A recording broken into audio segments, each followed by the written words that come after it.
The views, thoughts, and opinions expressed in this video are the speaker's own and do not represent the views, thoughts, and opinions of Control plus Indie and its owner. The material and information presented here is for general information purposes only. The Control plus Indie name in all forms and abbreviations are the property of its owner, and its use does not imply endorsement of or opposition to any specific organization, product, or service. All information, images, videos, or any multimedia content shown in this video is copyrighted. All rights reserved for Jasozz Smith and Jasozz Games, including its participants.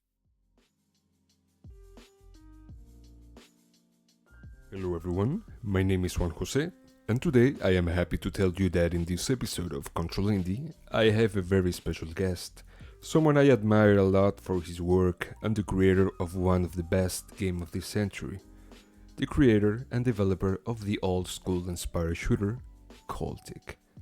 Jasozz Smith, welcome to the show. First of all, thank you very much for being here to talk about your projects, and of course it's a pleasure to have you on the show. And well, before we talk about Cultic, I always wanted to ask you, why did you decide to make video games? Have you had any key moments or mentors along the way? Oh, it's, I've been a big fan of video games since I was very, very young. Started playing games on my dad's old computer and on the Super Nintendo probably back in 1995 when I was like 3 years old. So it's been a very long time. I'm 32 now, so it's a very long time. And I've always been interested in making my own games. I started tinkering with Game Maker back when it was Game Maker 5. Gosh, it would have been in like the early 2000s, I think. And it's always been something I did as a hobby, and it's always been something that I've been really passionate about. So I'm excited to, finally be in a position where I get to do it full time. As an independent video game developer, what's your approach to game design? How do you come up with ideas? How do you achieve the perfect balance between innovation and players' expectations? I mean, I feel like most of it I just kind of stumbled on. I've had the idea for Cultic for a pretty long time, but I just never started on it because I didn't really feel like I had figured out what I wanted the game to look like and what I wanted it to feel like. And so there were a few times in the past that I tried to start on it, but I just wasn't happy with what I was producing, so I ultimately put it back on the shelf.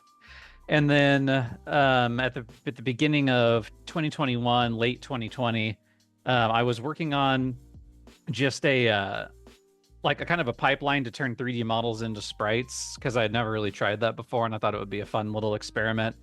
And I had just recently seen the Pico 8 Doom, not a port, but kind of like a Doom clone called Poom, which is basically just a reproduction of Doom in Pico 8.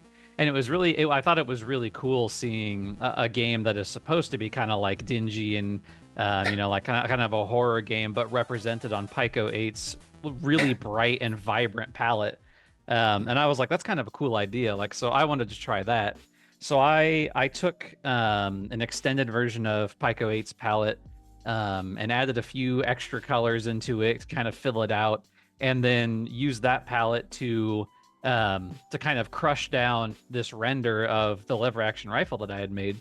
And I posted it on Twitter, and this was at a time where when I posted something on Twitter, I'd get maybe 10 likes out of it. I had a pretty small following, and it was suddenly this was getting 200 likes, and I was like, oh, I think I'm onto something here. And so that was a little bit of experimenting with that, and it was finally I think this is the eye-catching, unique look that I've kind of been looking for, but hadn't really been able to figure out. And as I kept developing and posting stuff about Cultic, the game was at a really unimpressive place. It was just one gun, one enemy, and a really small test room. But all of these posts I was making were getting a lot of traction because people just really liked the look of it. And that, I guess, so. There was an idea for Cultic, but I would say some of the uniqueness of it, I just kind of stumbled on. I stumbled onto something that really seemed to click with people, and people seemed to really enjoy, and I just ran with it. I know you're a very busy person, and being able to develop video games from the comfort of your home something that may not have been as profitable or feasible 30 years ago. How do you balance game development with other aspects of your life? So that balance has changed a lot since the game came out. The last like 6 months leading up to launch, I was working some pretty ridiculous hours. Not because of like any demand from 3D Realms, but just because I was like, I was kind of working on borrowed time since I was basically burning through my savings trying to work on the game full time, and then and I just really needed it to be done. Like I really needed it to come out and stop pushing it back. So I was working like easily like 10 to 14 hours a day, and usually working on the weekends too. And so when the game came out, I was so burned out that I just like I didn't like touch it for 2 months. I was like, I can't even look at I can't look at code, I can't look at Unity right now. And now that it's out, I've adopted a much healthier work-life balance. I'm not working, from 8 a.m. to bedtime every single day anymore. And so I would say the work-life balance is pretty similar to anyone else's job, although I don't have a commute, which is nice. But I get up at I try to be on the computer and working by 9. I take a lunch break, and then I try to work until 4 or 5. And so it's pretty normal now. Okay, I feel very spoiled. I kind of get to set my own schedule, and if I wake up in the morning and I have no motivation, then I just don't work that day, because I've found that if I try to force myself to be creative, whatever comes out of me, I never like it, and I wind up redoing it later. And so that part's nice, and that's something that should be more normalized, is being able to take a mental health day. But now it's if I wake up and I feel like if I feel like I'm just not going to get anything done creatively, then I try to focus on maybe clean the house up a little bit, take some chill time, because forcing myself to be creative just doesn't work. So yeah, no, it's I feel like I'm in a very comfortable position right now. And you, as an independent developer, what's the most important lesson you've learned throughout your development journey? I would say the thing that's affected development the most probably was just like not to do band-aid fixes, or don't half-ass things, to say. Yeah. Because I think the biggest, so like the menu system in Cultic is probably the biggest example of this. Like the options menu, the save, load, all that stuff. I put the menus together in like a day, because I was trying to get something together for the demo that I was sending 3D Realms when we were first talking about working together. And so it was very like almost everything in the menu was like hard coded, and it was all like slapped together. And it worked fine, but because it was kind of all hard coded, it was very difficult. It wasn't modular at all, and so expanding it and adding to it is really difficult, because it's basically just more hard coding.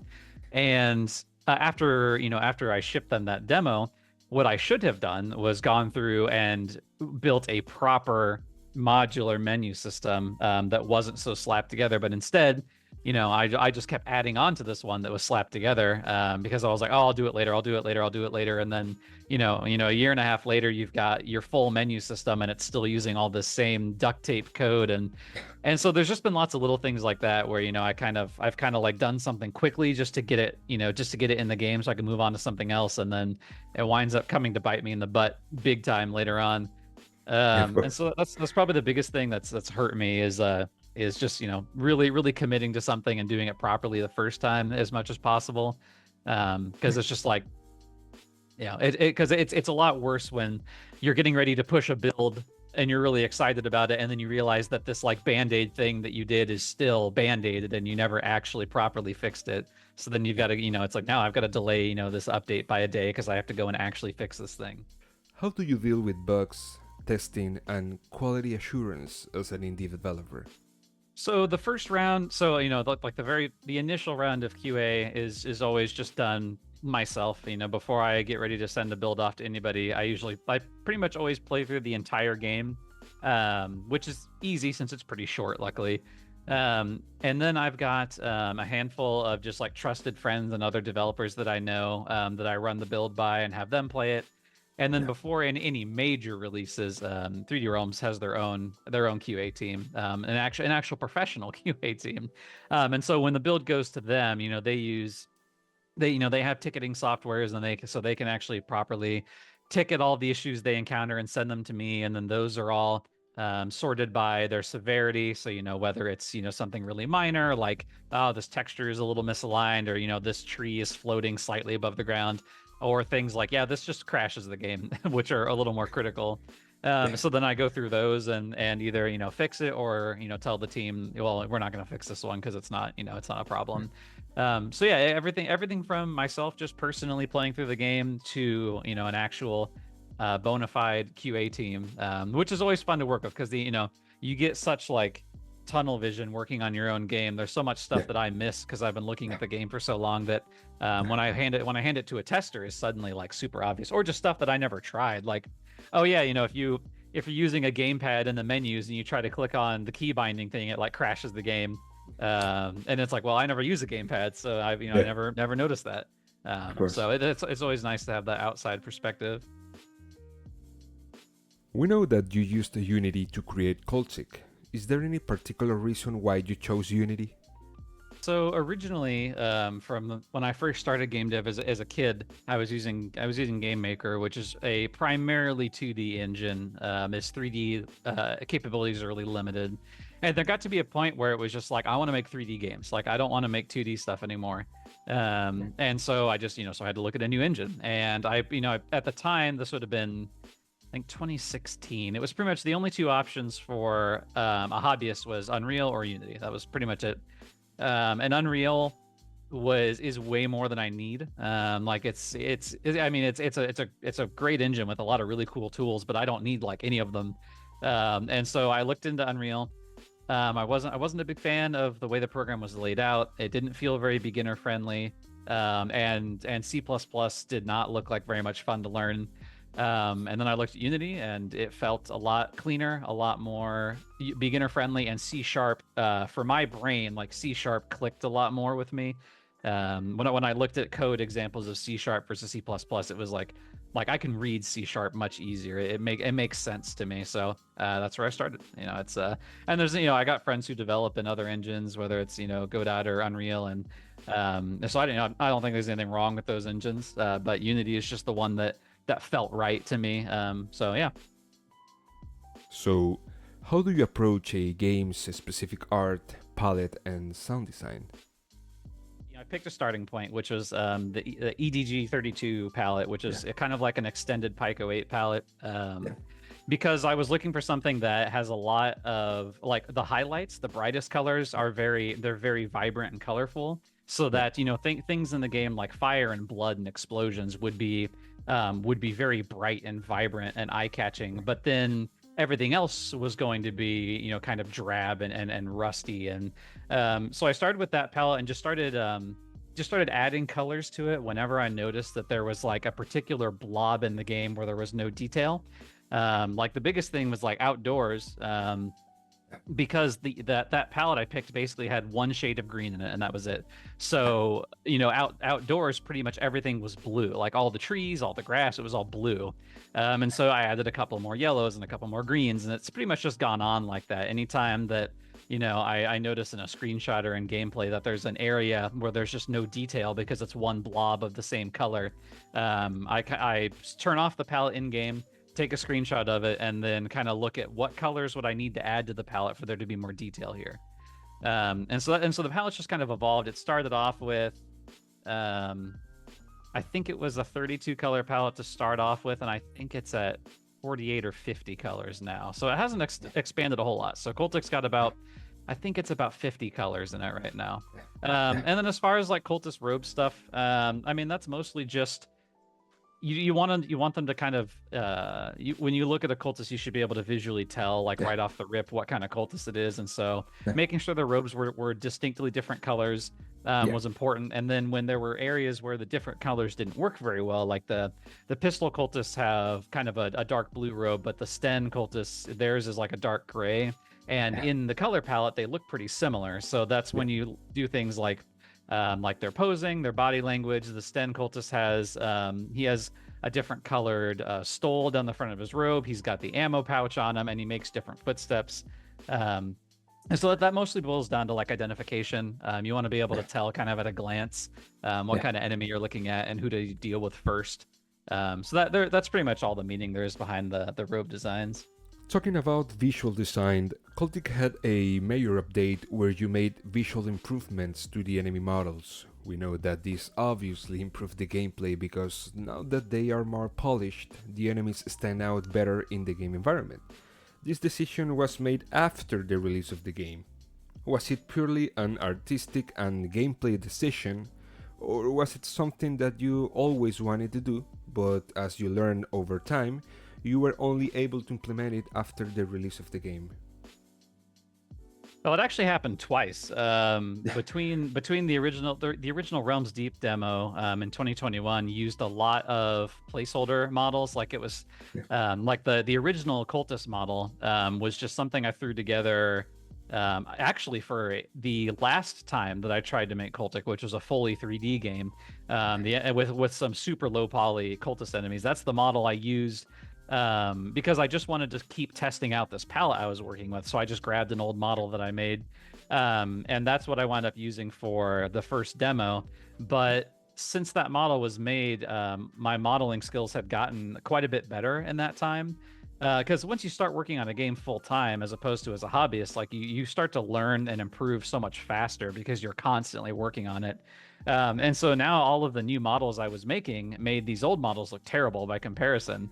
And so for the Next Fest demo, which I think was in early 22, I completely redid all of the cultists. I redid all of the first person sprites. So that was the first time the game got a major overhaul. But the second update that happened after launch that cleaned up a lot of the enemy sprites, I was rendering the sprites out of Blender at their native at the size that I wanted them to be, which was 180 by 180 pixels. But rendering it down like that resulted in a lot of noise on the renders, which meant that once you applied the palette, a lot of distinguishing features on the sprites were getting completely muddied by all of this noise. Like it was just a very noisy sprite. But I found I kind of stumbled on accident that if I render the sprites at double the resolution and then bilinearly scale them down, it cleans up those edges a lot better. And the improvement was so drastic. Like the cultist faces before were just like an unintelligible, noisy mess, which some people liked. It wasn't a bad look necessarily, but it wasn't intended that the cultists had these like garbled, messed up faces. So once I had done this re-render, I did it just on the Axe cultist first, and like it looked so much nicer to me. I was like, I can't not do this. So I spent a couple of weeks re-rendering almost every single enemy in the game, and then updated those new sprites. So it wasn't necessarily like a time or technology limitation why I didn't do it before launch, but just like something I hadn't thought of. And that that's pretty common when it's your first game and you're working by yourself. Sometimes I just do dumb things and I learned later that it was dumb. And I was like, yeah, I shouldn't have done it that way. That was silly. So it was just a learning experience. We know that you did not implement co-op gameplay in your Dev Diary number 5 of February last year because there was quite limited Unity documentation, and you were, in your own words, still a beginner in that aspect at that time. Now, in your own Dev Diary number 6 of 2 weeks ago, you mentioned considerable progress in multiplayer.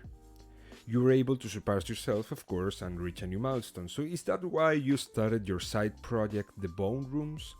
Because now you have more control in that sense? Or is it a project that you always had in mind, but as you grew as a developer, you were able to implement it? So the first time I tried messing with multiplayer in Cultic, it's like you already have a game that's fully formed, and so anything you want to add into it netcode or multiplayer wise, you're pretty much having to like shoehorn it in and rewrite a bunch of existing systems around it, and it's a huge mess, and it's a really bad environment for learning. It's much, and I was like, well, I still want to learn how to do this online stuff, but it's gonna be so much easier to do on a fresh project where I'm not like, every time I want to add something, I'm not having to rewrite like 20 different systems because the netcode doesn't work around it. And so Bone Rooms was just kind of like it was just I try to do like a little Halloween game every year if I have the time. And that just sounded like a fun idea, and I was like, well, it would be more fun with with 2 people, so maybe this would be a good opportunity because Bone Rooms is a really simple game. It doesn't have that much complexity to it, so it would be a pretty good exercise in netcode. And then as I learned from working on Bone Rooms for a couple of months, I was like, well, I think all of this stuff, I feel like I've got a pretty good handle on this really basic multiplayer stuff now.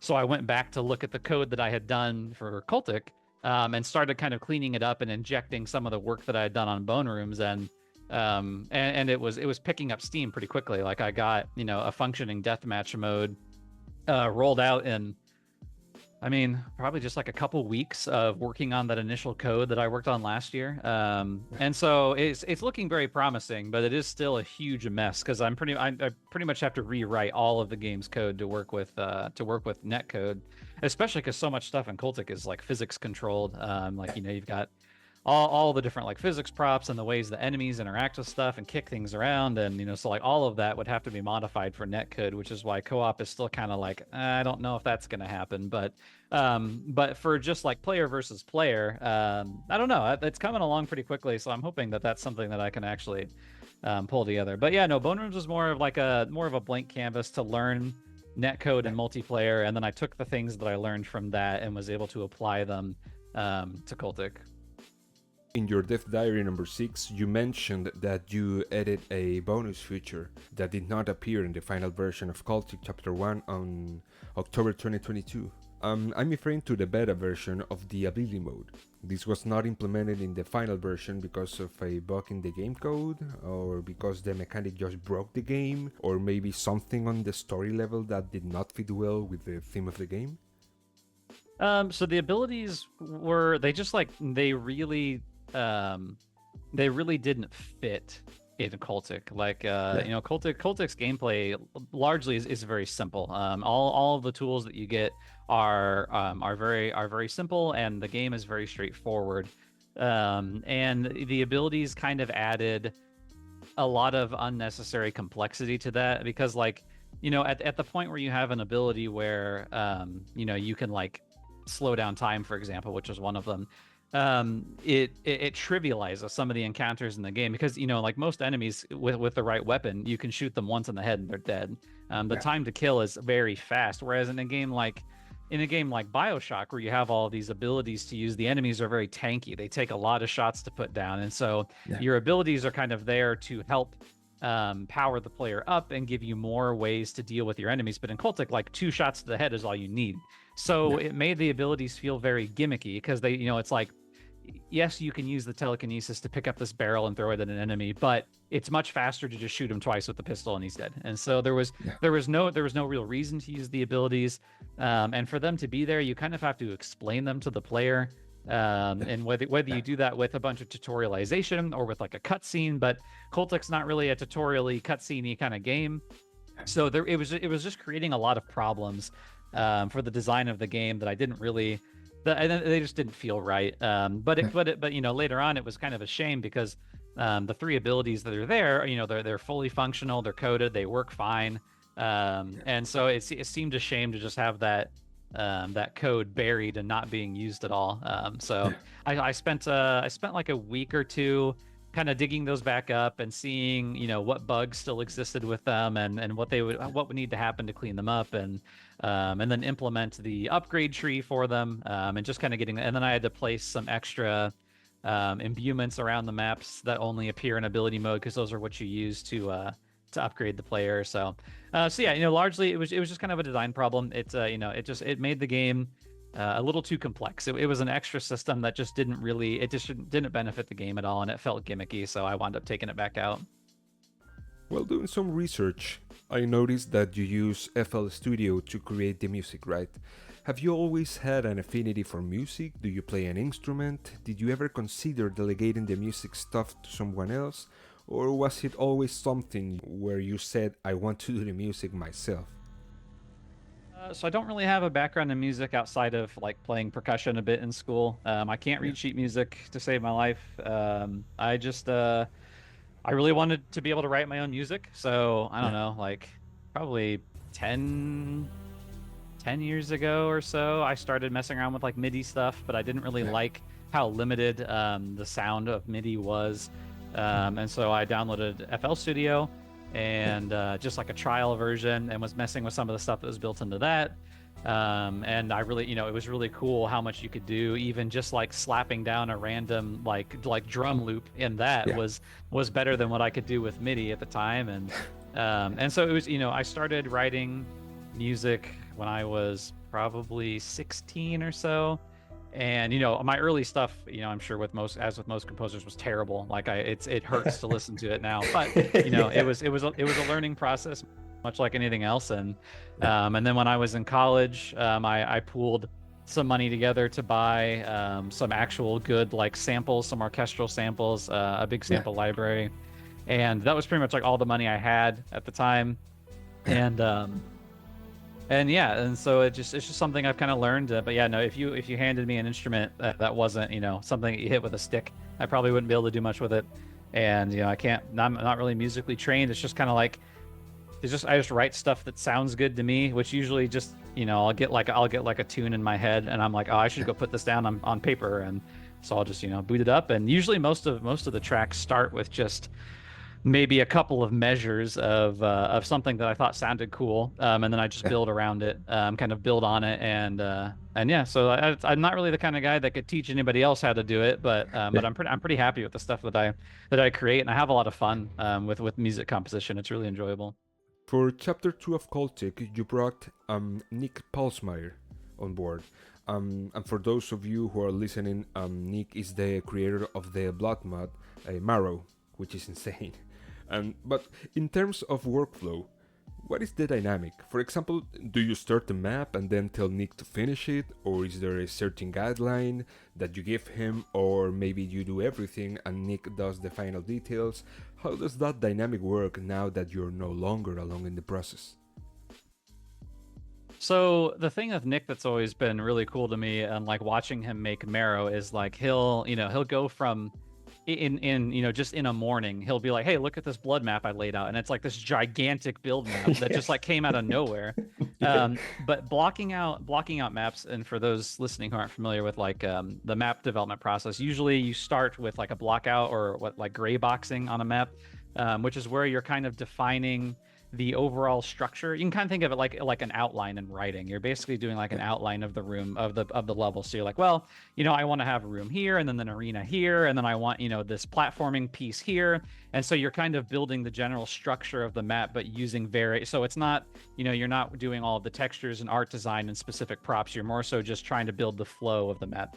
And I suck at that. Like I hate blockouts. They take me forever, because I'm very much focused on like the end goal and like the final look. So like when I start working on a game project, I do a lot of the artwork first, because I don't want to start on a project if I can't make it look good.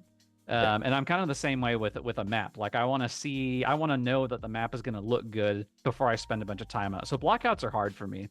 I really prefer having like, I really enjoy the process of actually decorating and placing, placing objects and placing encounters. And so I generally start with like a really rough map layout, and then I kind of just tweak it as I go. Like I'm like, oh, actually, I think I want to add another room here, and I actually don't like this room, so I'm going to delete it. And I think it would be really cool if there was, a way to get around this, so I'm going to add that, versus having all of that stuff planned out from the beginning.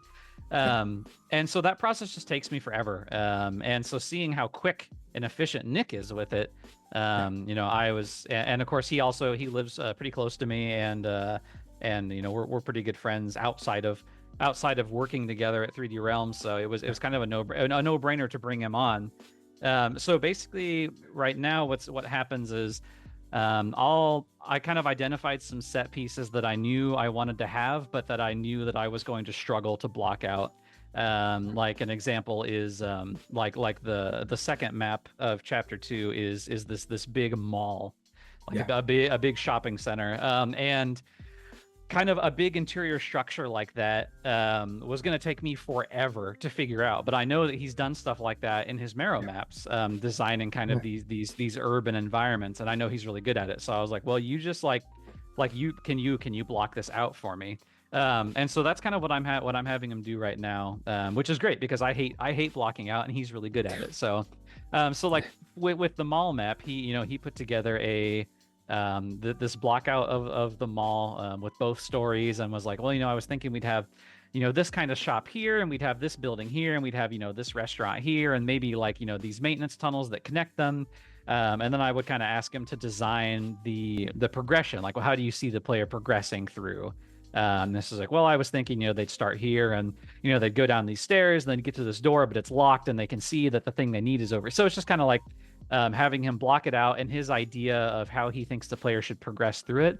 And then I go through and finalize everything, decorate it, and but the best thing is just like being able to put our heads together on it, and just kind of be like, well, I'm kind of struggling to figure out what the player should do here, which normally is either something that I would kind of hem and haw over for weeks and not get anything done, or I would do something and then second guess myself and then redo it later. But having somebody else to bounce it off of has been really fun.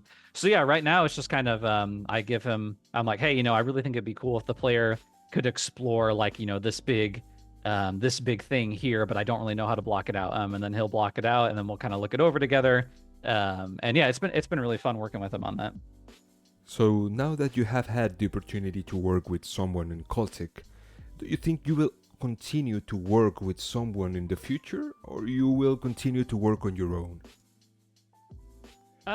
I think I'll probably go back to solo development after this. And not that I don't like working with Nick, but it's just like, Of course. Even working with somebody that I'm friends with and who I trust, it's really stressful. Like even the tiny bit of management that's involved with like, delegating tasks and looking over somebody's work and, suggesting improvements is I don't want to do it. I hate it.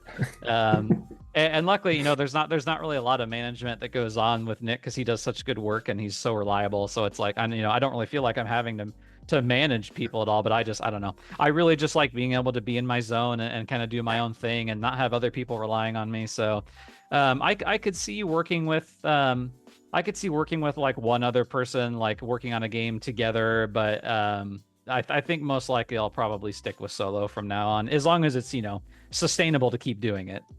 Now that the game will be 2 years old this October, and considering that you have a score of 79 on Metacritic, a 10 out of 10 on Steam, and more than 5,000 overwhelmingly positive reviews on Steam, how do you handle feedback, both positive and negative? The feedback, criticism, and player support.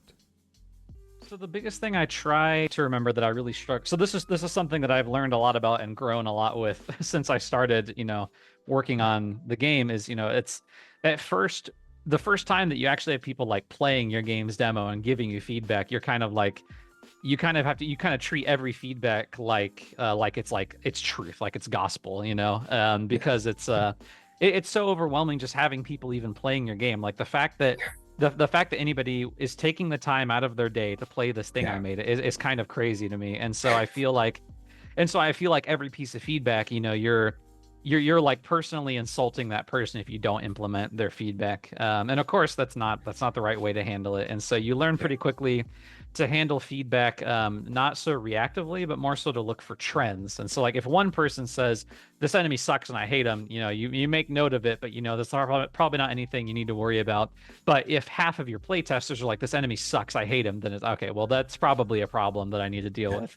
And so a lot of it's been like learning to take criticism in stride as best as I can. And I'm still terrible about it. Like, like you said, Cultic has, 98% positive reviews. And, it's like every week, I get 100 positive reviews. But that even one negative review just like ruins my day. And I don't know.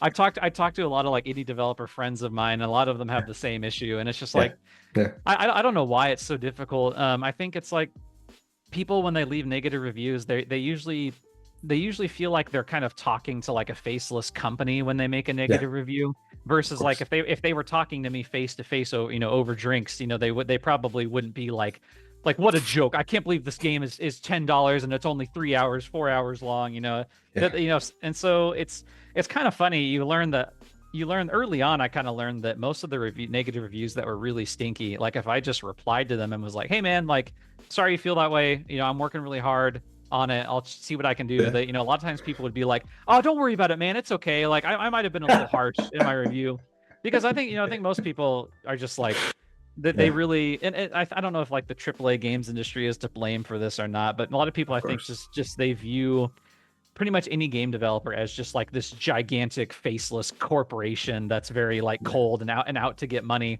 Whereas in reality, when somebody leaves a negative review that says my game sucks, I'm just like, oh, that hurts my feelings.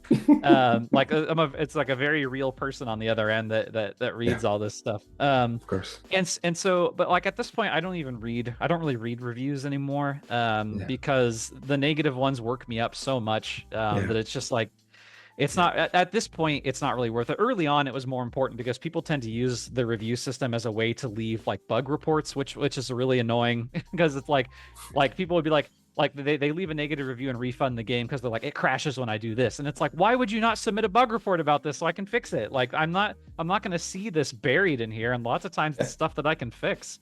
And that happened a lot early on, of just like, somebody would encounter a bug that I had never encountered before. And instead of like telling me about it, they like just leave a negative review. And then, once I know about it, I can usually fix it.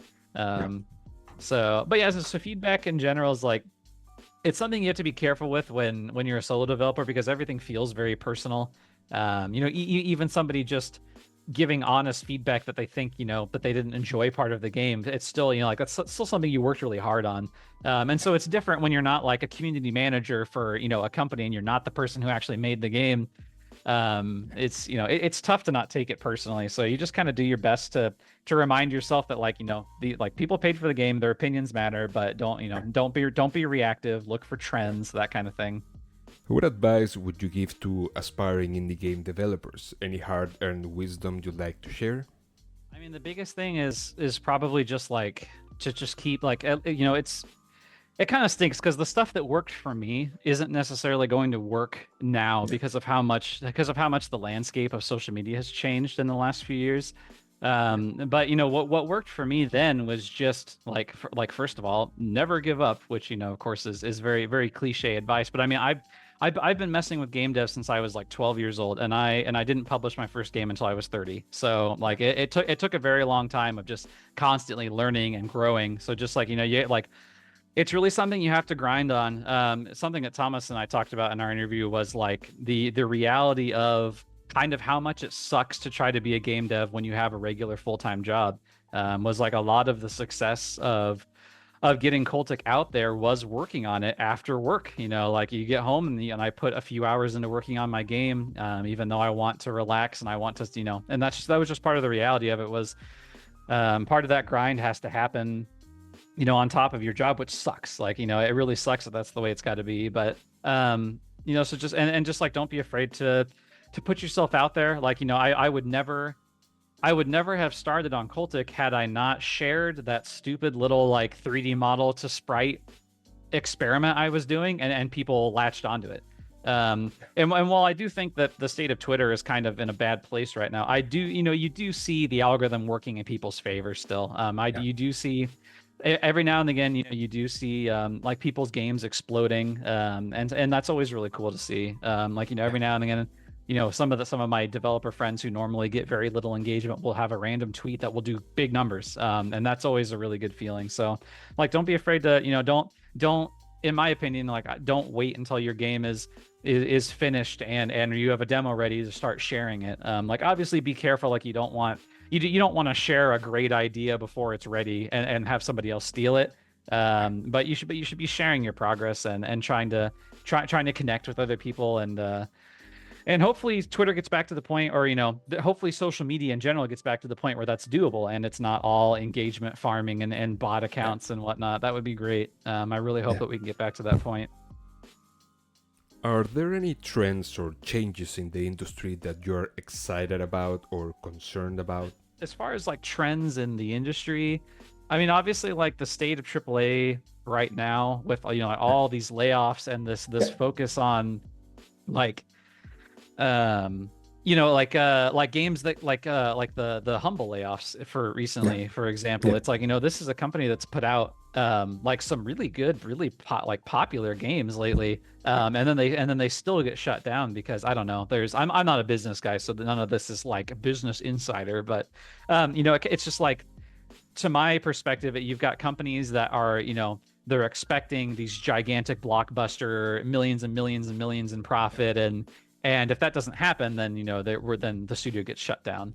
And then even like the recent Alone in the Dark game that came out, it's like as far as I know, the game reviewed pretty decently well. I have some friends that really enjoy it. It looked good.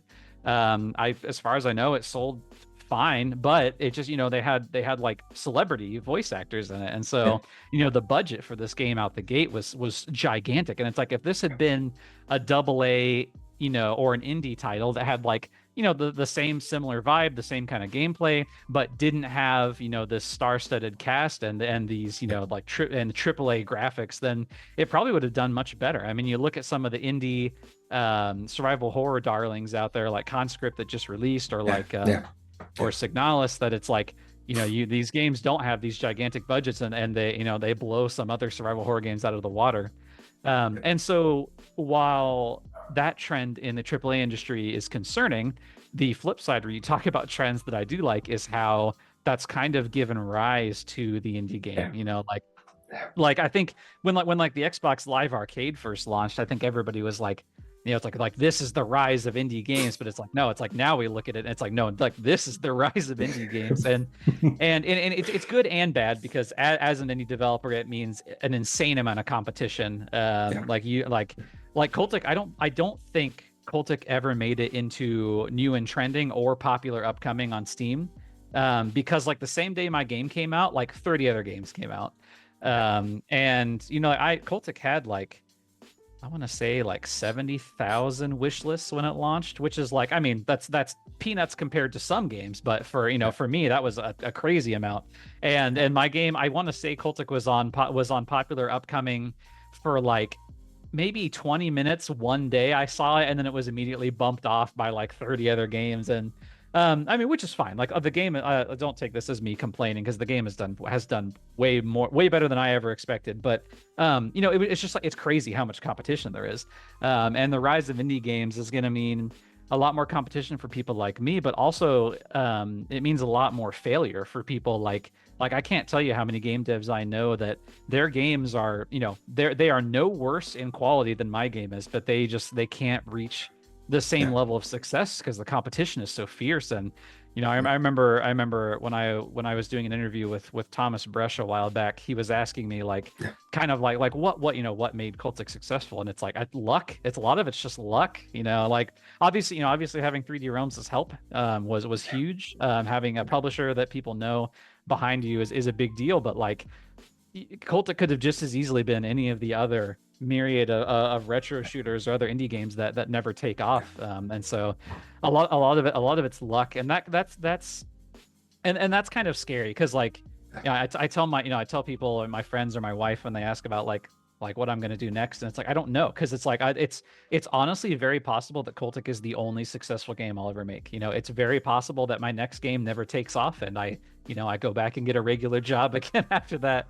And so I hope that doesn't happen, because I really like making games. But there's so much competition out there that while it's great to see all of these cool, fresh indie games pop up, it's just if you don't have the budget to do this like gigantic marketing push, you're really just relying on luck. That people will see, especially now that like Twitter is such a dumpster fire on the algorithm. Like when I started promoting myself on Twitter, I felt like just kind of having an honest, open dialogue about game development and kind of showing what I was working on, the things that were working well, the funny bugs that I encountered, the things that I struggled with, was enough to build a pretty decent audience. And now like that kind of stuff just gets no engagement, like unless you're specifically like engagement baiting. I did like when I post on Twitter nowadays, if it's just like a dev update, I'll usually get like 150 200 likes on the post, which is fine. But then like a few weeks ago, I made a post that was like showing off some stupid bug that I had done in my game by coding something wrong. And I was like, has anybody else encountered this kind of bug? And I was like encouraging people to share videos of, because it's a very common bug or a very common mistake to get your axes wrong when you're rotating something. So the clip I shared was like, it was like a film reel on a projector that was spinning on the wrong axis. So it was spinning like a coin. And it was like, haha, this is funny. And that's just such a common thing that I was like, what other game devs have had this same problem? And that post, just because it was kind of engagement baiting, got 92,000 likes or 72,000. It was a lot, somewhere up there, which is like more than, that was like, my hey, I launched my game post 2 years ago. I think, maybe got like 5,000 likes on it. So it's crazy how much the algorithm just like doesn't favor like good, honest community building and game development sharing anymore. And I really hope that's something that gets fixed, because I would really hate to have to start over on a new platform. But anyway, that's kind of gotten off topic. But so there you go. Those are my the trends that I've noticed that I'm both concerned about and excited for, and then concerned about again. Well, before we finish this interview today, Jason, is there anything you would like to say to your fans and followers? To my fans and followers, I really appreciate everybody's patience with Chapter 2, first of all. It's kind of a tough visibility point where Chapter 1 was built and released in like under 2 years. But the sad reality is that I was working some obscene, unhealthy hours to get that done. The kind of crunch that nobody should have to do. And I'm just not going to do that anymore. I've got stuff in my personal life that I need to do, and I've got my wife and friends, and so I need to have a life outside of game dev, and so I'm trying to be a little healthier with my hours. And so Chapter 2 is taking a little longer than expected, so I appreciate everybody's patience with that. And just the Cultic community in general has been phenomenal. Like in an age where a lot of communities can be extremely toxic, and the landscape of game dev gets very heated, and there's a lot of reward right now in being negative and spreading negativity on social media. My community has always been great to me, and they've always been great to each other, and I really appreciate that. So I guess to any of those who are out there listening, like I appreciate you guys, and for letting me do what I do, and being so supportive. Again, thank you so much, Jason, for sharing with us today. We really appreciate your time, and please keep creating gems like Cultic. We're looking forward for Chapter 2, and of course your side project, The Bone Rooms. Jason, thank you again, and we hope to have you back on the show soon. For everyone who's listening to this, stay tuned to the Jasozz Games Steam page and the Discord server to keep up to date with the latest news on Jason's project, and of course, don't forget to follow Jason on Twitter. Jason, thank you very much, and see you soon.